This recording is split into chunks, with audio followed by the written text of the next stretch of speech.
Bom, boa tarde. Estou aqui com o professor Olivier Desduter, da Faculdade de Educação da Universidade de Sherbrooke. O professor Desduter é especialista de didática do francês como língua materna e como língua estrangeira. Ele vai fazer uma breve apresentação sobre o assunto da palestra de hoje, que é a leitura de textos integrais no ensino fundamental 1 e fundamental 2. Qual é o desafio hoje para a leitura literária na escola de ensino básico, sobretudo a leitura de textos integrais? Quer dizer, a gente sabe da fragmentação hoje dos textos literários, da dificuldade, sobretudo em termos de tempo, né?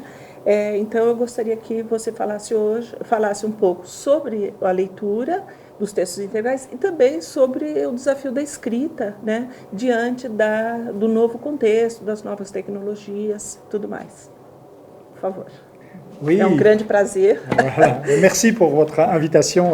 C'est un plaisir pour moi de partager ces quelques réflexions sur la question de la lecture à l'école et en particulier la question de la lecture des œuvres littéraires et des livres à l'école dans les nouveaux contextes que nous connaissons, parce qu'on sait qu'aujourd'hui, avec le développement des technologies, les façons de lire des jeunes changent et la question se pose de savoir comment l'école va se situer par rapport à ces nouvelles pratiques. Les pratiques sociales de lecture évoluent aussi.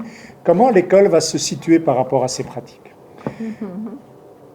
Et pour répondre à cette question de savoir comment l'école va pouvoir se situer par rapport à ces pratiques, il est aussi important de savoir exactement ce qui se passe aujourd'hui à l'école. Les programmes scolaires ont beaucoup valorisé depuis les 30 dernières années la lecture. On a souligné l'importance de la lecture pour le développement des enfants, pour le développement psychologique, pour le développement affectif, pour le développement cognitif, l'importance de la lecture pour la réussite dans toutes les matières scolaires. Mais en dehors des programmes officiels, il existe encore trop peu de recherches qui permettent de savoir ce qui se passe véritablement dans les classes. On connaît très peu les pratiques réelles des enseignants.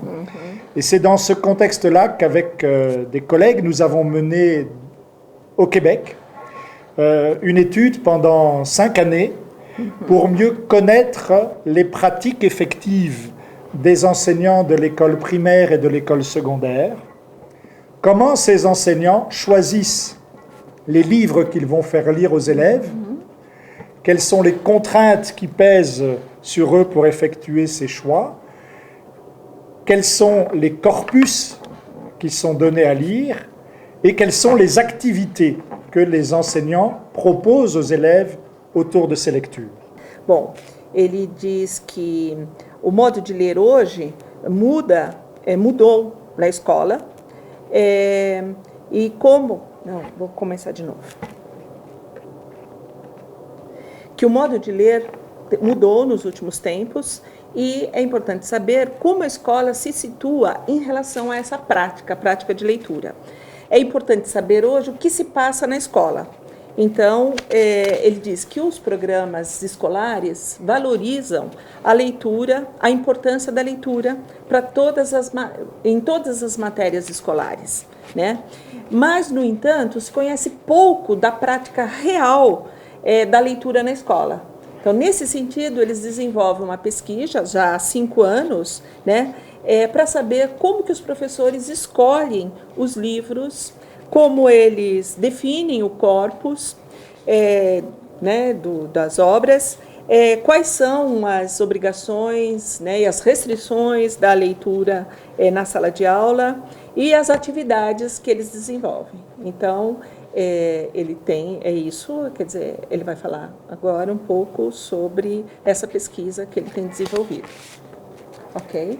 Sur la recherche. Oui, donc parmi les résultats principaux de cette recherche, Donc nous avons fait une enquête auprès de plus de 600 enseignants du primaire et du secondaire, et nous sommes allés observer, filmer des séquences de classe dans une trentaine d'écoles différentes au Québec. Alors ça nous permet d'avoir quand même des données quantitativement intéressantes pour avoir une meilleure idée de ce qui se passe dans les classes. Premièrement, on a pu découvrir que, effectivement, le livre est très présent dans les classes du Québec. Les programmes ont eu des exigences plus élevées ces dernières années. On demande aux élèves, par exemple, au secondaire, de lire 5 livres complets minimum chaque année. Et puis, on a vu que dans les classes, effectivement, les professeurs donnent ces 5 livres à lire. Parfois aussi, ils en donnent plus. Et fait intéressant qui fait un écho aussi aux réalités que vous connaissez bien ici au Brésil, on a vu une différence à ce niveau-là entre les écoles privées et les écoles publiques. Dans les écoles privées, on demande de lire plus de livres que dans les écoles publiques. Deuxième élément particulier, au Québec, le ministère n'impose pas une liste définie d'auteurs ou de livres à lire. C'est le choix des enseignants que d'établir le programme de lecture. Le ministère établit seulement des grands critères de choix. Il faut un équilibre entre les auteurs du passé et les auteurs contemporains. Il faut un équilibre entre les genres littéraires. Il faut même, c'est une spécificité du programme québécois, à ma connaissance, c'est le seul programme d'ailleurs qui a cet élément d'indication. On demande d'avoir un équilibre entre les auteurs masculins et féminins. Ah, c'est bizarre. C'est le fruit de l'importance des revendications des mouvements féministes au Québec. Et on demande aussi d'avoir un équilibre entre la littérature québécoise et la littérature étrangère en français et la littérature traduite. Mais au-delà de ces quelques grands équilibres, ce sont les enseignants qui font les choix. Ce qui a pour effet qu'un élève qui termine les études secondaires au Québec, s'il a fréquenté telle école et tel professeur, il peut terminer l'école en ayant lu des choses très différentes de son voisin qui est allé dans une autre école. Alors, c'est un élément qui est apparu dans nos recherches. On a établi aussi la liste de toutes les œuvres que les enseignants donnent à lire, et on voit dans ces listes qu'il n'existe pas, dans le contexte du Québec, de classiques que tous les élèves auraient lus à l'école secondaire. C'est une grande différence par rapport à des réalités, par exemple, comme celle de la France, où un élève qui sort du lycée aura lu Flaubert, Maupassant, Baudelaire, Stendhal, alors que dans le contexte québécois, le corpus est totalement éclaté. A pesquisa que eles fizeram contou com mais de 600 professores do Fundamental 1 e 2 com 30 escolas diferentes. Então, ele considera que, com esses números, eles conseguiram dados quantitativos interessantes para saber o que se passa nas escolas de ensino fundamental 1 e 2. Né? E eles descobriram que o livro está muito presente nessas escolas. Né? Por exemplo, eles leem em média, a orientação é de se ler em média 5 livros inteiros por ano. Né? Mas eles descobriram que, às vezes, os professores pedem mais do que esses 5 livros básicos. Né? Ele descobriu também que tem uma diferença entre as escolas públicas e as escolas privadas, né? Como se passa aqui também no Brasil, e que as escolas privadas leem bem mais livros do que as escolas públicas. Né? Quanto ao currículo, né, ele diz que o Ministério não impõe uma lista definida de obras para leitura e que isso cabe aos docentes. Né? Mas ele diz que o Ministério sugere, impõe, né, na verdade, é que deve haver um equilíbrio. Então, um equilíbrio entre as modalidades de obras que os professores devem escolher. Então, e ele destaca o equilíbrio entre obras de autores masculinos e autores femininos. Ele considera isso, que isso provém, né, do movimento feminista forte no Quebec. Um equilíbrio também entre obras do Quebec e obras francesas e obras estrangeiras, né? Então, essa orientação de equilíbrio que cabe ao Ministério. E também, então, quer dizer que os alunos que terminam o ensino fundamental, eles podem, na verdade, entre as diferentes escolas, eles podem ler muitas coisas diferentes, né? Eles fizeram uma lista do que os alunos leem em todas essas escolas e descobriram isso, que há leituras muito variadas e, sobretudo, que há poucos clássicos, né? Nessas listas. Então, é um corpus, isso daí, um corpus bastante différenciado.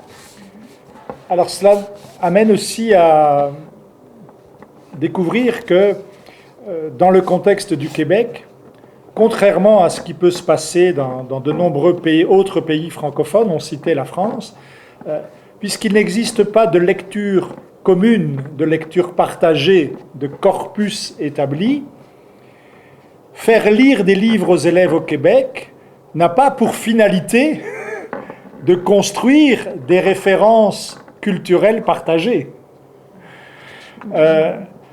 D'une certaine manière, souvent de façon provocante, moi je dis, si l'école ne remplit pas ce rôle-là, qui le remplit aujourd'hui?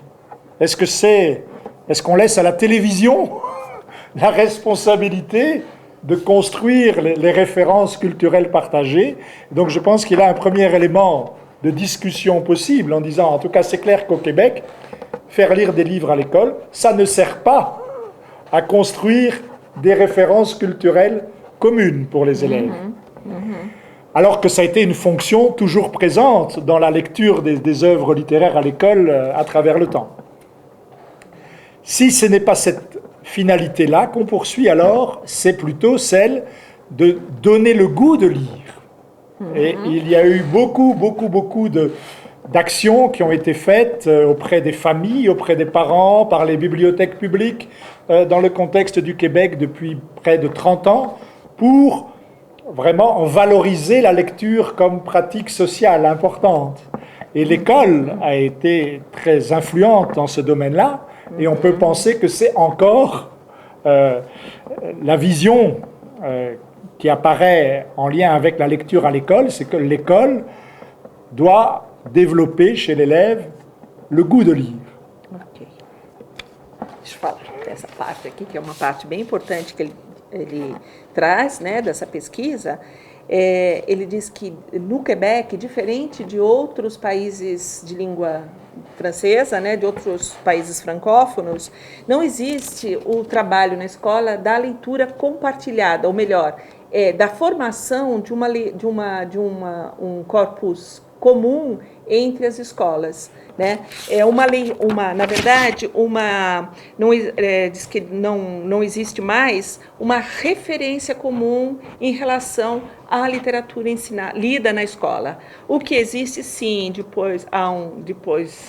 já há uns 30 anos, é que as escolas buscam formar o gosto pela leitura, né? Então, desenvolver o gosto pela leitura na escola, né? Trabalhar junto às famílias, junto aos alunos, como a leitura como prática social. Il existe alors aujourd'hui un paradoxe, parce que si l'école entend donner le goût de lire, en même temps, lorsque lire un livre devient une activité scolaire, ce que notre recherche a montré aussi, c'est que lire à l'école, c'est un exercice scolaire perçu par les élèves comme un exercice scolaire et que les enseignants, la plupart du temps, associent aussi à des évaluations et à des exercices assez traditionnels d'évaluation, en particulier à l'école secondaire.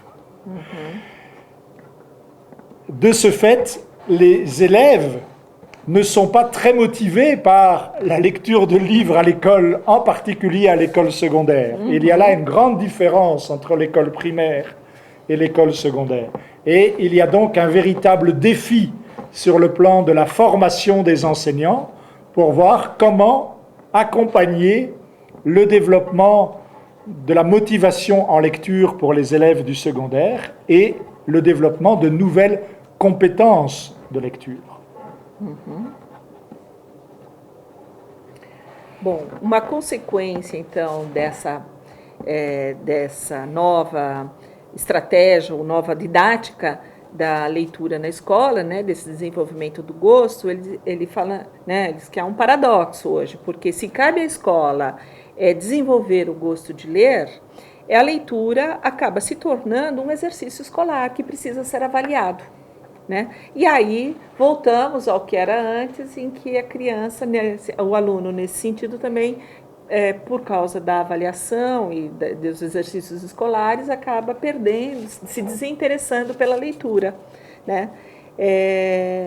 Então, ao contrário, segundo ele, do que ocorre no primário, ou no Fundamental 1, onde tem um desenvolvimento, um interesse maior pela leitura ainda. E enquanto no ensino fundamental 2, esse fechamento maior, por causa das avaliações e das obrigações, está ocorrendo. Isso que amène des défis particuliers. Esse é o grande desafio, na verdade, da formação, né, do leitor. Quer dizer, abrir a possibilidade, pensar em formar um leitor, só que as obrigações da escola acabam tornando isso muito complicado. Então, esse é o nosso desafio hoje, né, na escola. Okay. Bom, então nós encerramos nós encerramos aqui a entrevista com o professor Olivier Desiter. Agradeço, professor, muito obrigada. Avec plaisir.